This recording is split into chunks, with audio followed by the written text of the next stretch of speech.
Erev Tov Rabotai, we are continuing with our Mishna Yomi, Masechet Eduyot. We are up to Perek Vav Mishna Gimel.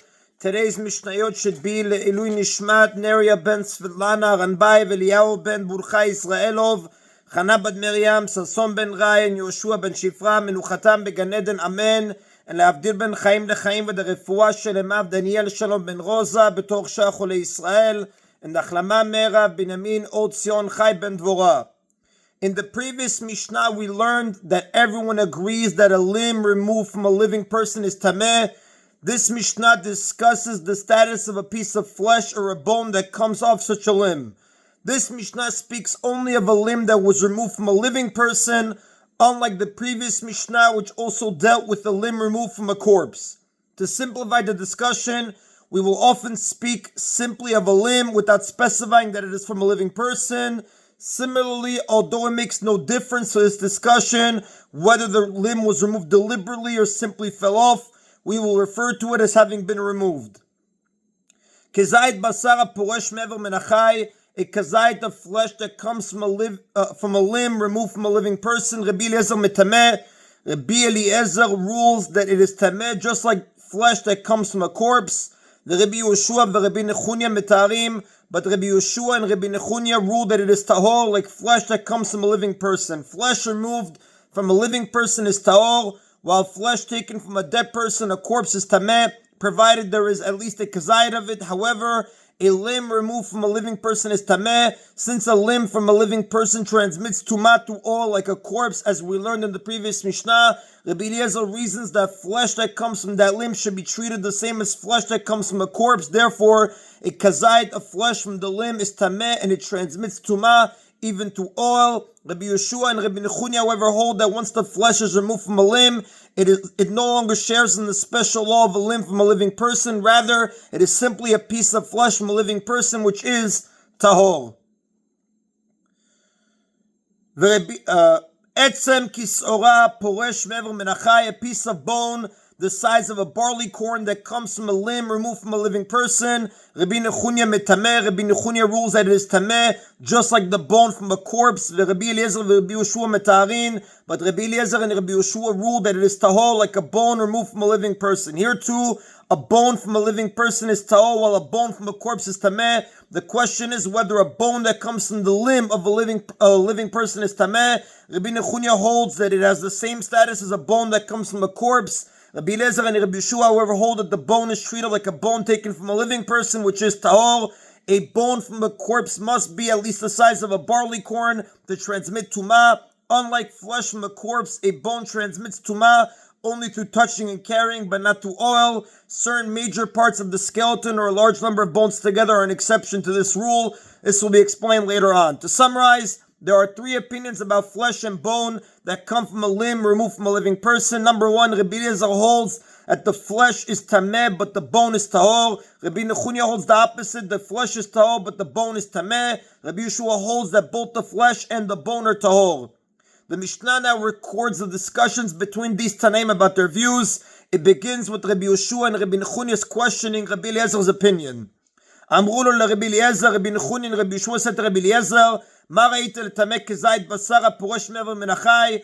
reason did you see to make tameh a kazayit of flesh that comes from a limb removed from a living person? He said to them, my reason is that we find that a limb from a living person is treated like a complete corpse with regard to the laws of tumah. Just as a complete corpse is tameh and transmits tumah even to oil, so too a limb from a living person is tameh and transmits tumah to oil. This part of Rabbi Eliezer's argument is accepted by all Tanaim, as we learned in the previous Mishnah. It therefore follows that just as in the case of a corpse, the law is that a kazayit of flesh that comes from it is tameh. So too with the limb removed from a living person, the law should be that a kazayit of flesh that comes from it is tameh. The other Tanaim respond, they said to Rabbi Eliezer, lo, your comparison is faulty. If you consider a kazayit of flesh that comes from a corpse to be tameh, this is because you consider a bone that the size of a barley corn that comes from a corpse to be tameh. Now everyone agrees that a bone that comes from a corpse is tameh.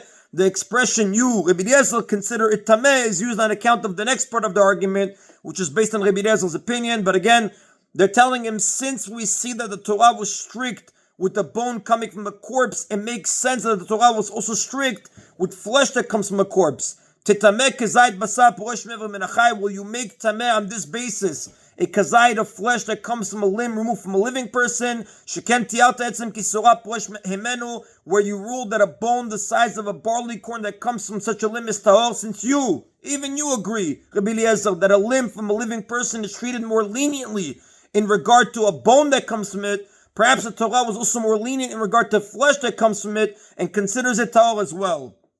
Like we explained earlier, Rabbi Eliezer learns that flesh from a living person's limb is tameh because he compares such a limb to a corpse. However, even he agrees that a bone that comes from such a limb is tahor.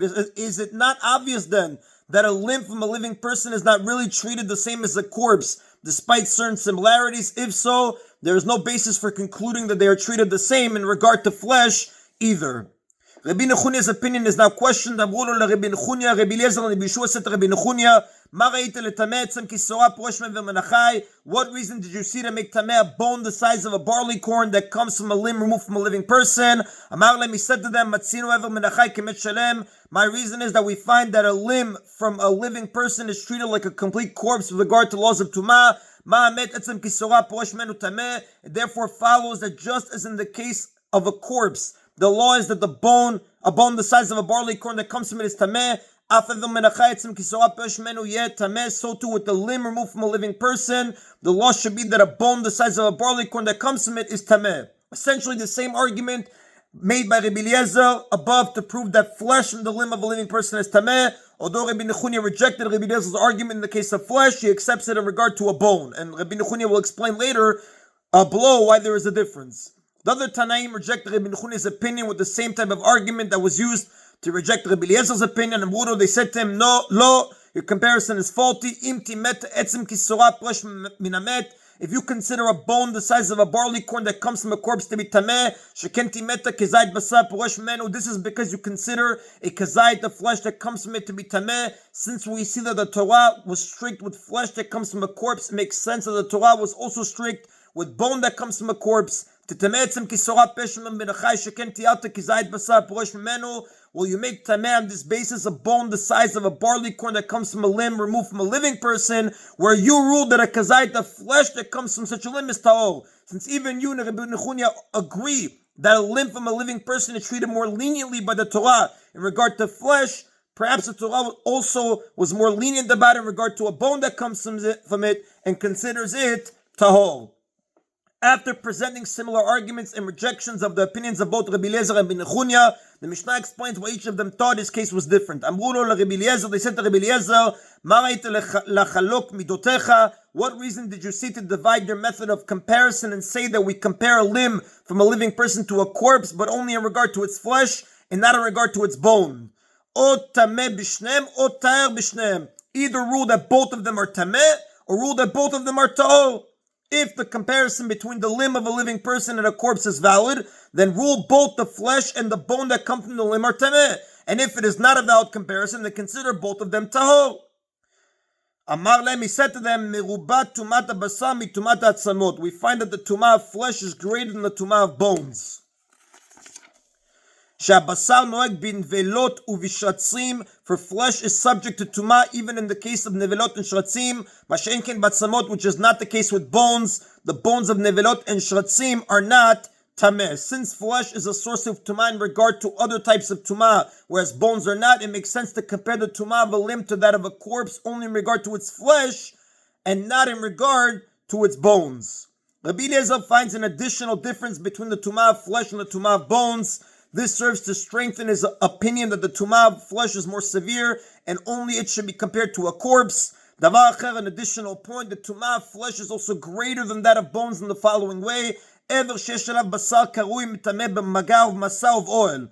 A limb from a living person that has a proper amount of flesh on it, meaning there is enough flesh left on the limb for it to have healed and regained its lost flesh, had it still been attached to a living person, it transmits tumah through touching, carrying, and through oil. Now a limb must consist of bone, flesh, and sinew. Chasera basar tameh. Nevertheless, if some of the flesh is missing, it is still considered a limb, and it is tameh as long as enough flesh remains for it to be able to heal. Chasera etzem tahor. However, if some of the bone of the limb is missing, it is no longer considered a limb, and it is tahor. We see from this too that flesh is treated more strictly than bone. Since the loss of some of the flesh does not cause the limb to lose its tumah, whereas the loss of some of the bone does, we see that the tumah of flesh is stricter. It therefore makes sense to compare the tumah of a limb to the tumah of a corpse only in regard to flesh and not in regard to bone. Rabbi Nechunia's opinion is now explained.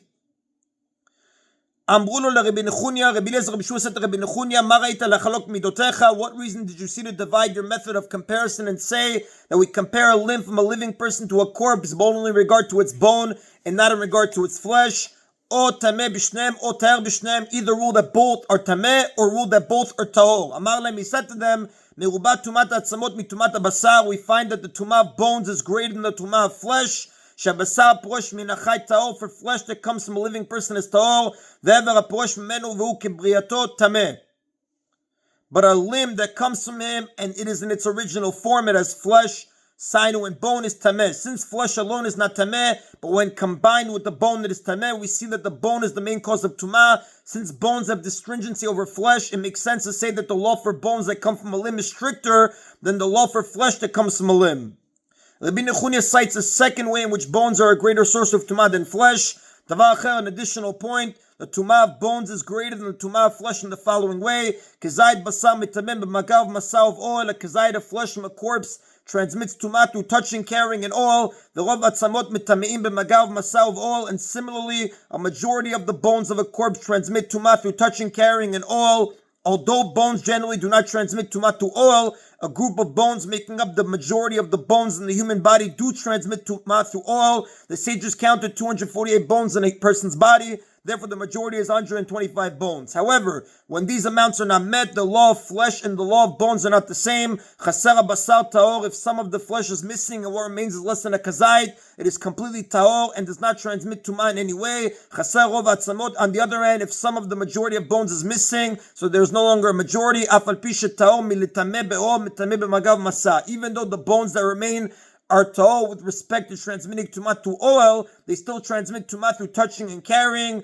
Therefore, when it comes to flesh and bones that come from the limb of a living person, we are also more strict with bones and consider them tameh, and are more lenient with flesh and consider it tahor. Rabbi Nechunya presents yet a third way in which bones are a greater source of tumah than flesh. Davar acher, an additional point, the tumah of bones is also greater than the tumah of flesh in the following way. Kol besar hamet shu pachot mikazayit tahor. The flesh of an entire corpse that measures less than a kazayit is tahor, even if all of it is present. For example, a woman miscarried in the middle of her pregnancy and gave birth to a dead fetus, and the total amount of flesh on the fetus was less than a kazayit. If all the flesh was then removed from the fetus, the flesh does not transmit tumah, since there is not a kazayit of it. The rov binyano, however, with regard to bones, if the bones that form the majority of the structure of a corpse are present, the majority of the structure of a corpse consists of the lower parts of both legs, the bones from the ankles to the knees, plus one thigh, the bone from the knee to a hip. These bones together represent the majority of the height of an adult person. Or if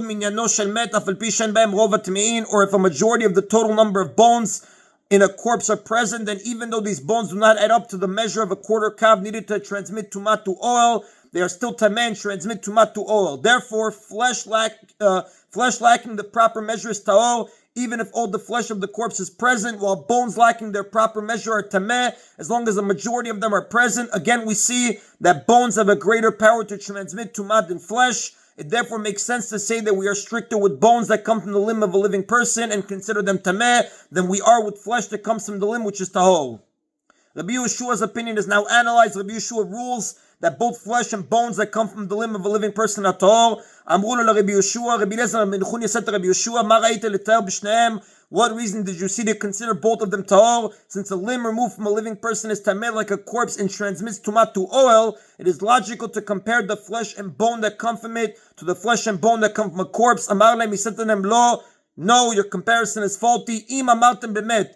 If you say regarding a corpse that the flesh and bones that come from it are tameh, shesh bo rov v'rova v'rakav, this is because a corpse has the following stringency: a majority of its bones, quarter kav of its bones, and even its corpse dust, the dust of a corpse that is decomposed, transmits tumah through oil. Since we see that the Torah treated a corpse very stringently and gave it the power to transmit tumah through oil, even through these collections of its parts, it makes sense to say that it also gave it the power to transmit tumah to the flesh and bone that have been removed from it. Tomru b'chai shem b'rov v'rov v'rakav.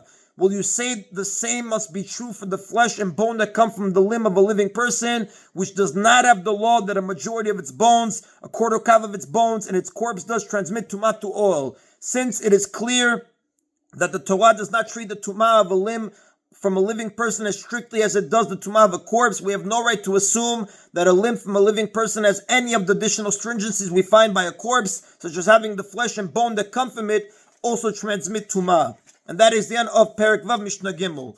We continue now with Perek Zayin Mishnah Aleph. The Mishnah, which also appears in Bechot chapter 1 Mishnah 6, says testimony concerning the redemption of a firstborn donkey. The Torah commands that if one's donkey gives birth to a firstborn male, Petach Hamor, he must redeem the firstborn donkey with a sheep or goat and give the sheep to a Kohen. If the owner does not want to redeem his donkey, he must behead it. The Mishnah discusses the case where the sheep that was used to redeem the donkey died before it reached the Kohen. Rabbi Yoshua and Rabbi Tzadok al pidyon petach hamor shemet she'en bo lakohen klum. Rabbi Yoshua and Rabbi Tzadok testified regarding a case where the redemption sheep of a firstborn donkey died before it reached the Kohen, that the Kohen has no claim against the owner, meaning the Kohen cannot demand that the owner give him a new sheep to replace the dead one. Instead of giving a different sheep, he gives the carcass of the original sheep to the Kohen, as the Rambam writes in Ilchot Bechot chapter 12 Halacha 5. The Mishnah cites a dispute between Tanaim regarding this law. Rabbi Eliezer Omer, for Rabbi Eliezer says, Chayvin b'chayutan kechamesh shelaim shel ben. The owner is responsible for the sheep, just as a father is responsible for the 5 slaim of the redemption of a firstborn son. A father is obligated to redeem his firstborn son by giving 5 slaim, type of silver coin, to a Kohen. This mitzvah is called Pidyon Ben, redemption of the son. The law is that if a father set aside 5 slaim to redeem his son but lost them before he gave them to a Kohen, he must give the Kohen another 5 slaim. The same is true of the redemption sheep. If it died before it reached the Kohen, the owner must give the Kohen another one. But the sages say, En chayvin b'chayutan ela kipidyon shel maaser sheni. The owner is not responsible for the sheep because the sheep is not like the 5 slaim of a firstborn son. Rather, it is like the redemption maaser of redemption money of maaser sheni, which if lost does not need to be replaced. If one redeemed his maaser sheni for money, but the money was lost before he arrived in Jerusalem, he does not need to bring other money. Similarly, one does not need to replace a redemption sheep that died. The testimony of Rabbi Shua and Rabbi Tzadok supports the opinion of the sages. And that is in the bottom of today's Mishna Yomi. Baruch Adonai le'olam. Amen v'amen.